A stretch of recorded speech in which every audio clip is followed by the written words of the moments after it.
Good evening, Minnesota. Last evening, we asked you to honor a curfew, a stay-at-home order. We asked you so that we could regain order on the streets, but there was much broader than that, as I mentioned earlier this morning. We asked you to help us create the space so we could have those important conversations to deal with the systemic problems that caused what you're seeing to happen. Today, tens of thousands of you took that cherished right and exercised your right to get out there and peacefully protest. You made your voices heard, you spoke loudly about the need for justice and swift justice, and you talked about the need to make meaningful change on systemic racism. Now, I'd like to address what many of you saw within the last hour, a horrifying image on our television, a semi-truck illegally entering the closed freeways, appears to be with a flammable or toxic substance driving nearly full force into a crowd of thousands of peaceful protesters. I've been briefed at this point in time. The driver was taken to Hennepin County Medical Center with injuries sustained being pulled from the vehicle. Commissioner Harrington will follow up further. I believe that driver was arrested. We do not have any confirmed cases of injuries. We're hearing some things on social media that maybe several people were taken by civilian to the hospital. I can't confirm that at this time. What I can tell you is that law enforcement responded to that situation immediately. The reason for that is to protect the peaceful protesters, to make sure that that did not happen. We needed to clear the bridge to ensure that there was nothing volatile with the truck. And the situation as we speak is still happening. I think the incident just underscores still the volatile situation we have out there. I don't know the motives of the driver at this time, but at this point in time, to not have a tragedy and many deaths is simply an amazing thing. We'll get followed up further on the current situation by Commissioner Harrington and Major General John Zenson. But I'd like to tell you what I heard out there today, and I want to address the issue of that. Folks across Minnesota and across this country, as they gathered to express their frustration and their pain, one of the things they've been making very, very clear, they don't trust the process. They don't believe justice can be served, and their frustrations are they believe that time and time again, the system works perfectly well as it was designed to deny those rights and deny justice to communities of color. We have to make that process work for people. We have to start making sure trust is restored. And I've spent the day and the last week in many conversations with many people about this issue. And I have made a decision that I think so many others have made, that Keith Ellison, our Attorney General of Minnesota, needs to lead this case. And I say that with a lot of experience to say it. I say it as someone who's known and seen the leadership of Attorney General Ellison for decades. I had the privilege and the pleasure to go into the United States Congress in the class of 2006 and serve for 12 years with Attorney General Ellison. I watched him lead on the issues of civil and human rights. I watched him gain the respect of the entire United States Congress. I watched him formulate and think about things that at the time people said we can't do that, we can't get them done. Keith Ellison was a person there to get that. He understood the systemic issues that were holding us back, and as a member, one of 435 in the United States Congress, his voice was loud. It was also my privilege in 2018, when I was given the privilege of becoming the governor of Minnesota, I entered that with Keith Ellison becoming the Attorney General of Minnesota. He's my lawyer, if you will, for the state of Minnesota. And I've watched his vision and passion. And when I say my lawyer and the state of Minnesota, that's the people's lawyer. He's done that with a command of the law, but with a command of what the law means to people, what it means to stand in front of justice and expect to get that. So this decision is one that I feel takes us in that direction and the step to start getting the justice for George Floyd. When I spoke to the Floyd family, they were very clear. They wanted the system to work for them. They wanted to believe that there was trust, and they wanted to believe that the facts would be heard and justice would be served. And I can tell you in Minnesota, having Keith Ellison as the lead on this case, that will happen. With that, Attorney General Keith Ellison. Thank you, Governor. My name is Keith Ellison. I'm the Attorney General for the state of Minnesota, and it is with a large degree of humility and a great seriousness that I accept for my office the responsibility for leadership on this critical case involving the killing of George Floyd. I want to thank my good friend of many years, Mike Freeman, for the hard work he's done. We expect to work together. There is a lot of resources, talent, and ability in his office on cases like this. And I just want to let everyone know that we are going to bring to bear all the resources necessary to achieve justice in this case. And that means that we won't leave any resources on the sideline as we pursue justice. I've had an excellent conversation with Mr. Freeman, and we will be working together. This case is unusual because of the way that Mr. Floyd was killed and who did it at the hands of the defendant, who was a Minneapolis police officer. But it is not unusual in the sense that the Attorney General's office handles criminal cases and works with counties all the time. This is not something that we're not used to. We have a criminal division of highly competent prosecutors that I have tremendous confidence in, and we have talked. We believe we have the capability, and we'll work with our counterparts in Hennepin County to make sure that justice is achieved. Now, if I may, I'd like to just anticipate a few questions. Tonight, we're not prepared to talk about what the charges are going to be, who's going to be charged. It's just too early to discuss that matter. Tonight, we are announcing our role in this case, and we'll begin the very earnest process immediately, and have already begun to do so. Let me also note a dose of reality. Prosecuting police officers for misconduct, including homicide and murder, is very difficult. And if you look at the cases that have been in front of the public over the last many years, it's easy to see that that is true. Every single link in the prosecutorial chain will come under attack as we present this case to a jury or a fact finder, and we need to make sure that we are absolutely prepared. We intend to be absolutely prepared.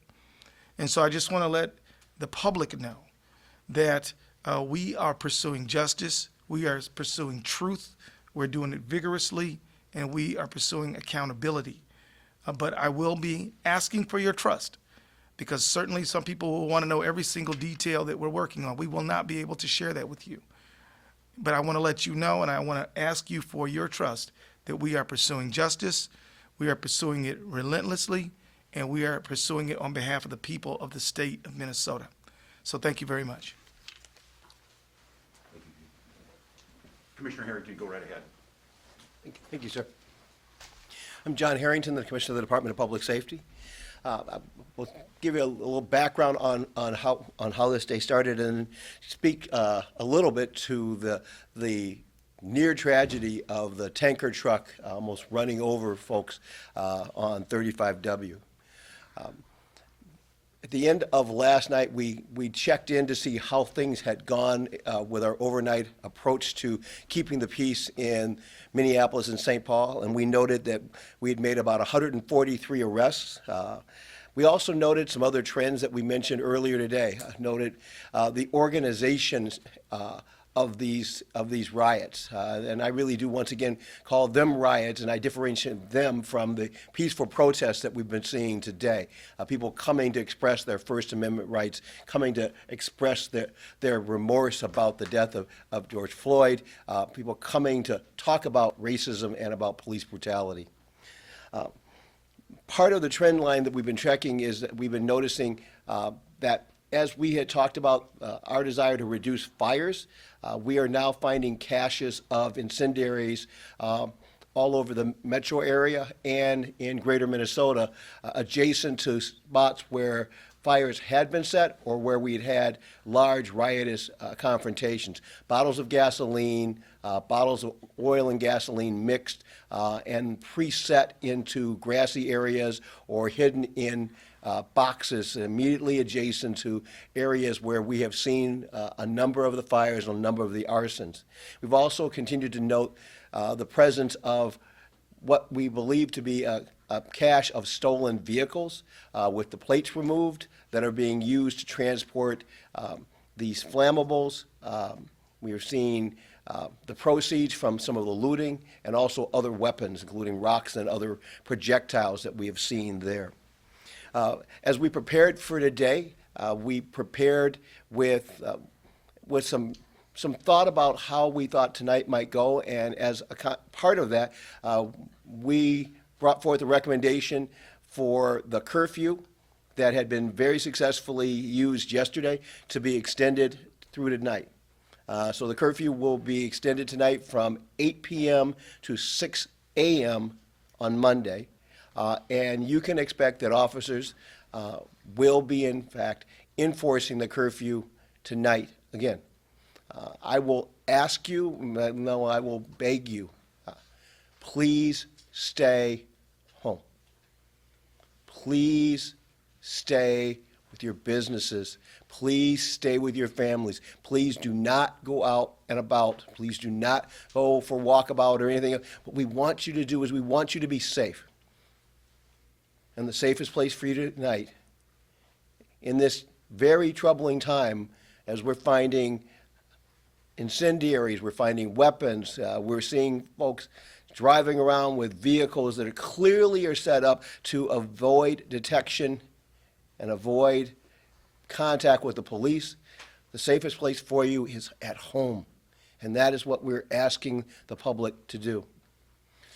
This afternoon, as we prepared for our officers to go out, we staged a similar number of officers we had yesterday. We have rapid response teams that are out already. And you would have seen that if you were watching the video about the tanker truck, because we were able, in no small part, to get to the tanker truck as quickly as we could, because we had bike officers and we had rapid response teams out there. In addition to that, we have mobile field force teams that are also out and tonight in case that we do run into a major confrontation with a significant body of people that want to riot. Once again, I think that's an important distinction. We are out to stop criminal behavior. We are out to keep the peace. But given the curfew, we want everyone to stay home, which will make it far simpler for first responders, fire, police, and medics to take an appropriate action with that. This afternoon, as we were gearing up, we saw a tanker truck, and I do not have the owner or the name of the tanker truck yet. I'm waiting for that. Literally drive through what we believe, we were estimating a crowd of between 5,000 and 6,000 protesters, demonstrators who were at U.S. Bank Stadium. They had moved on to 35W, and as we did yesterday, we had shut down the freeway because we wanted to keep these protesters safe. We have recognized that having people on the freeway is a hazardous place for them to be. And so one of the things that we have learned over the years is that by shutting down the freeway, we put them in a place where it will be safe, or at least safer, to get them to move as they demonstrate and have it done in a safe way. In the midst of that crowd, the truck drove through at high speeds, was chased down by protesters, and the truck stopped. The driver was taken out of the truck by the protesters, and he was then taken to Hennepin County Medical Center, as I understand it, or to the closest available medical center for injuries sustained. While at the medical center, he is being taken into custody.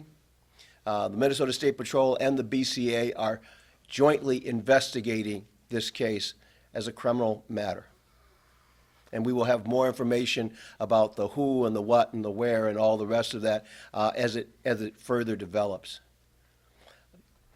In closing, I want to just say one more time The curfew starts tonight at 8 o'clock. We have been working with community groups all over the Twin Cities, Native American community groups, Somali community groups, African American church leaders. We have been talking to community leaders throughout the Twin Cities area, and they have been helping us get the word out that the curfew has been continued for another night. Please, if you hear me, tell your family, tell your friends, tell your young ones that the best place for them tonight is at home with them, where they will be safe. At this time, we'll introduce Major General John Jensen of the Minnesota National Guard.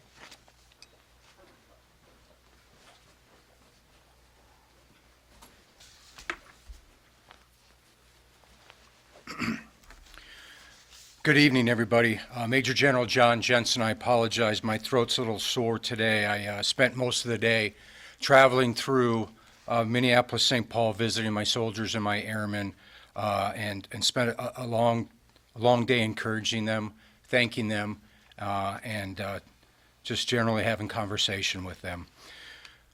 Today and through tonight, the Minnesota National Guard will be on 29 missions, and we have 2 that are currently pending.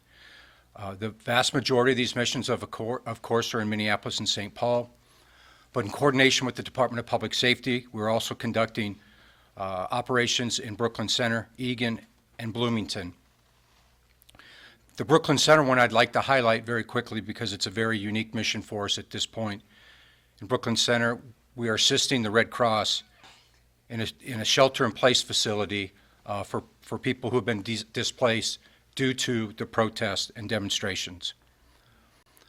My second and my last item for tonight is just a point of clarification to clear up what has been shown on recent media posts that I've seen. And it deals with a immediate and credible threat against the Minnesota National Guard. This afternoon, as part of a National Guard Bureau media roundtable, myself and 2 other adjutant generals were interviewed by approximately 30 members of the national media. And on a specific question as it related to arming the Minnesota National Guard and why was the Minnesota National Guard, I covered an FBI threat that we had received last week. And if you remember last week when we addressed this between myself and the local media, I talked about that.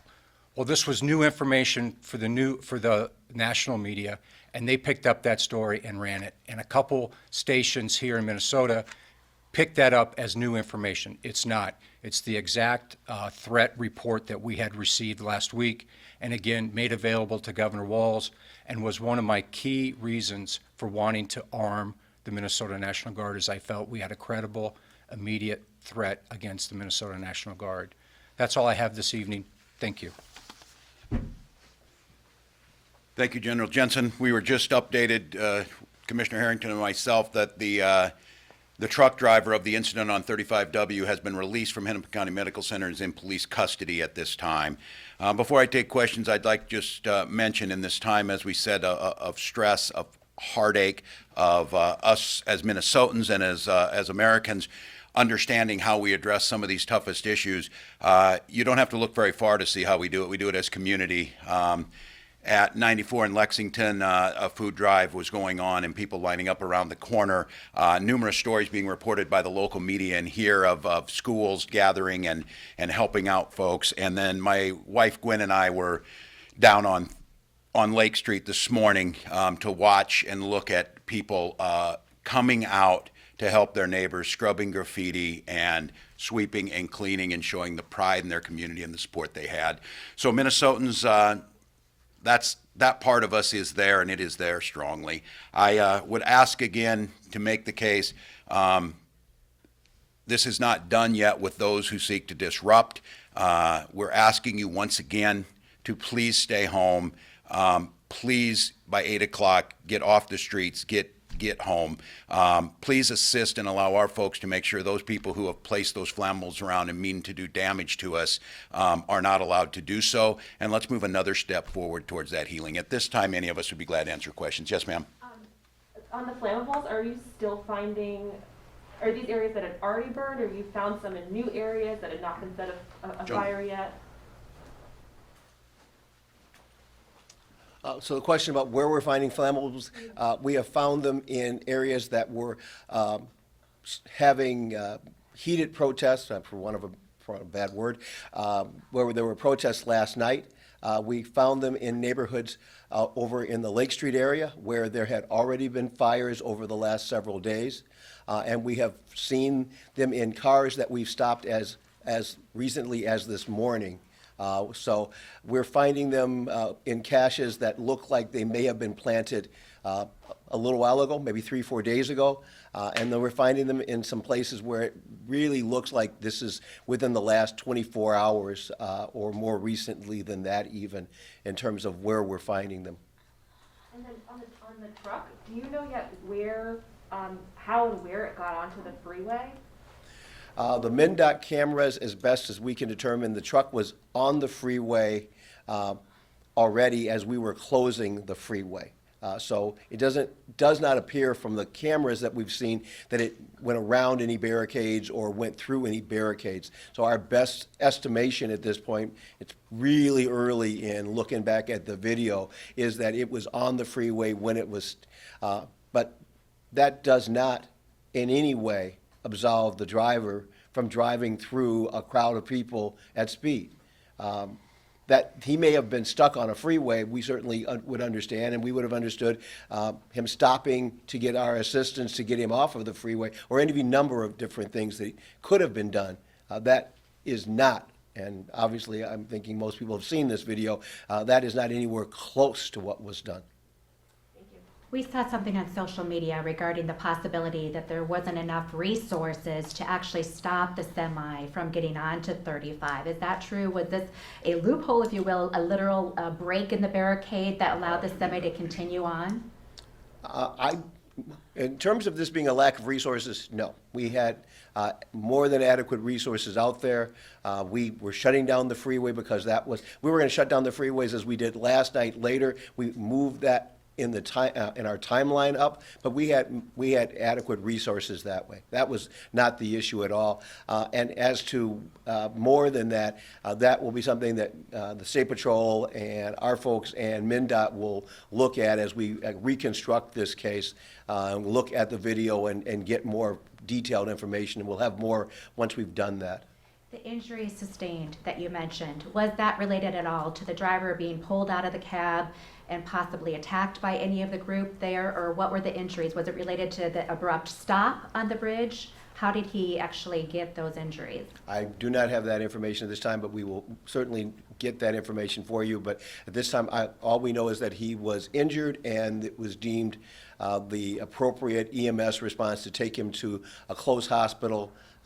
But the fact that he has already been released from medical custody at that point tells me that the injuries are not life-threatening, because if he was in serious or critical condition, I would expect he would still be in medical care. Regarding injuries in general, so no one was hit by the truck as it plowed through that crowd? As far as we could determine from the witnesses and the folks we've talked to, we have not found anybody that's reported an injury to us. I've heard from some of my staff who has been tracking social media that there were possible injuries and people may have been transported by friends or others. But at this point, if they were, they haven't reported to a local hospital, because we would have picked up on that. And they haven't reported to State Patrol or local police, because we would have gotten wind of that. So at this point, I don't have any information that there were in fact injuries. Do you have information on who the driver is? You have him in custody. What's his name? I will have that information, but I don't have that information at this time. What would you say to the, protesters, those who are going to the demonstration during the day, particularly as you're trying to draw that distinction between what is a peaceful protest during the day and what you're asking people to do by going home at night? They thought they were abiding by these rules set forth, and then they ended up being targets themselves. Was there any kind of message that you would share with those Minnesotans that perhaps they need to know as they continue to demonstrate? I don't have a clear message for that. We respect the First Amendment right. We supported their right to, when they were at US Bank Stadium.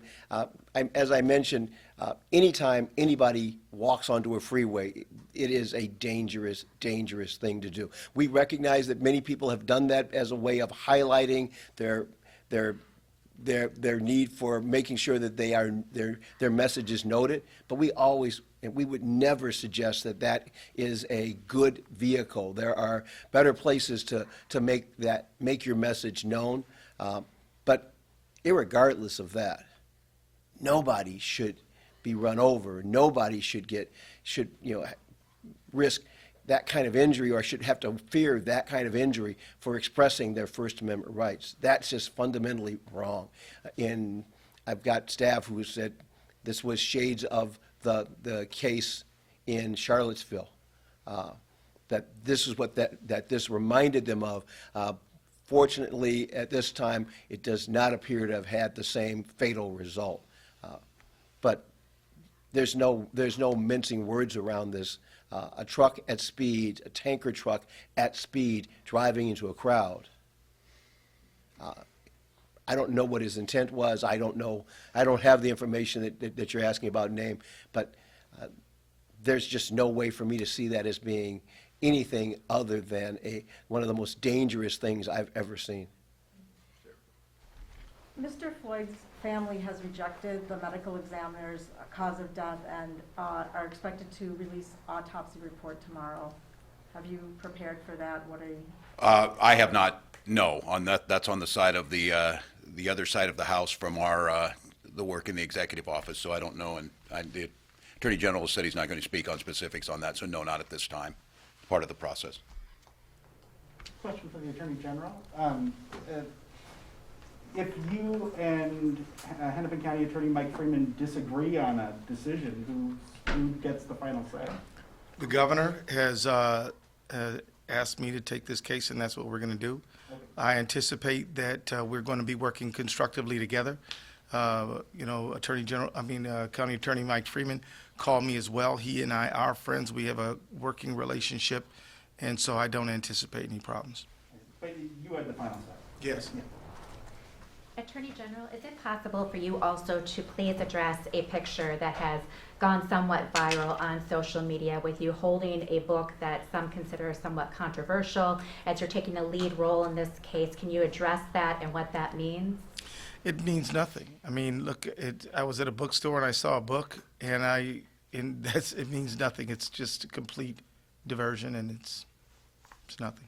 Are you going to release like a full list of folks who have been arrested post-curfew and related to this? And then are there folks now who are being held who've been arrested in custody who are not in Hennepin or Ramsey County but are in other places?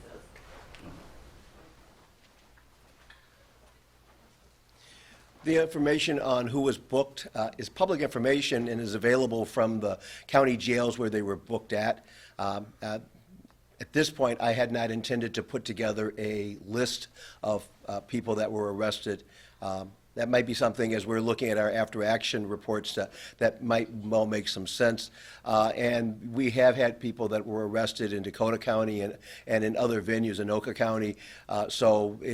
We have been primarily focusing on the Twin Cities, and so Ramsey and Hennepin County have been the jails that we have worked with probably the most extensively. But we do know that individuals have been arrested during the last 5-6 days in other counties in the metro area and in other counties around the state of Minnesota, frankly. So that'll be one of the challenges of trying to give you a comprehensive list that.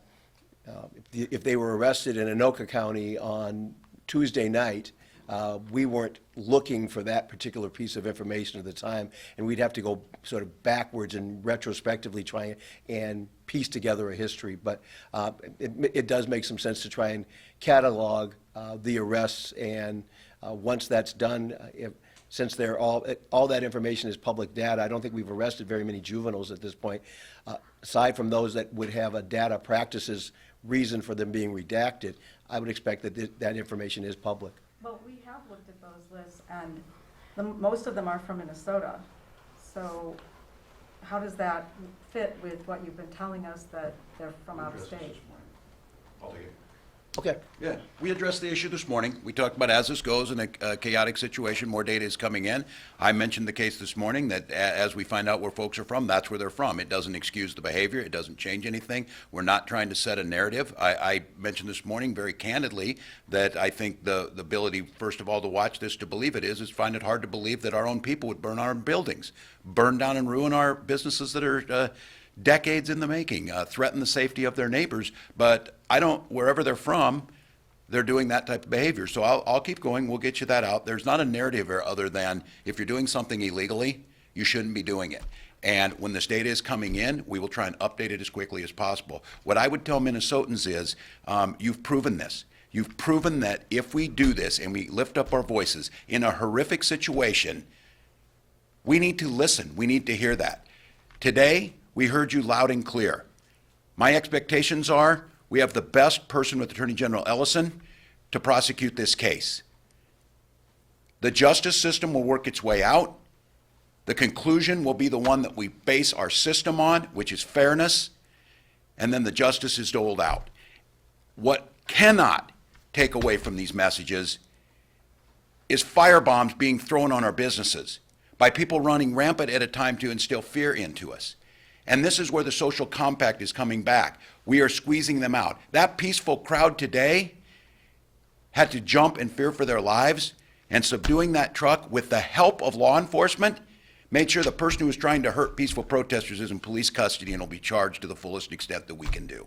So I ask you all, you've seen it in your streets last night. When we do this right, when we communicate together, and I understand the fear, I understand the mistrust, we're hearing it loud and clear. I understand the results of that was played out horrifically in the murder of George Floyd. But we do this right together and we get a change. So I'm going to ask you, we're about 30 minutes away from asking you on this night to create more space for this positive dialogue and changes. Create more space to show community. Create more space for us to continue to rebuild trust, rebuild our community. The team here at the State's Emergency Operations Center will continue to update throughout the night for the media, and I would ask each of you, again, parents, call your children, friends, call your other friends, go home tonight, and let's gather again tomorrow and bring about more positive change. Thank you. And should more be done about the cars driving around without license plates? Should more of them be getting pulled over? Do we have a new plan with that? John, you want to answer that one on the end? It's an operational question, so. And Governor, what we do. Yeah, thank you all. Sure. We have flagged that for all the police chiefs and all the sheriffs in the state of Minnesota, and we are also sharing it with the chiefs of police and the public safety centers in our adjoining states to see if there is a pattern here. We are beginning to track those cars that we have stopped and that we have towed in, to try and see if there is a nexus in terms of where they were stolen, whether we can find any physical evidence that helps us link these together. The fact that we've seen so many of them in so many places now makes us believe that this is part of that pattern that shows that this is in fact an organized activity and not some random act of rage. So if you see them, you're pulling them over? We see them, we're pulling them over. This morning, Bloomington pulled over, and as I said, the odd piece, that one was, as he got out, he pulled out a gasoline can and doused the car himself and tried to light the car on fire, which is not something you see on most traffic stops, frankly, so. Commissioner, can I ask one more question about this? Is there any new updates on what you're finding with more arrests, with more of these stops, and the groups involved, the people involved that are driving this? The specific groups that are organizing these agitators? I'm not sure if I really understand your question, so if you could just restate it. There have been reports of different kind of online groups organizing, whether they're right-wing extremists, other groups. The president has suggested Antifa is involved.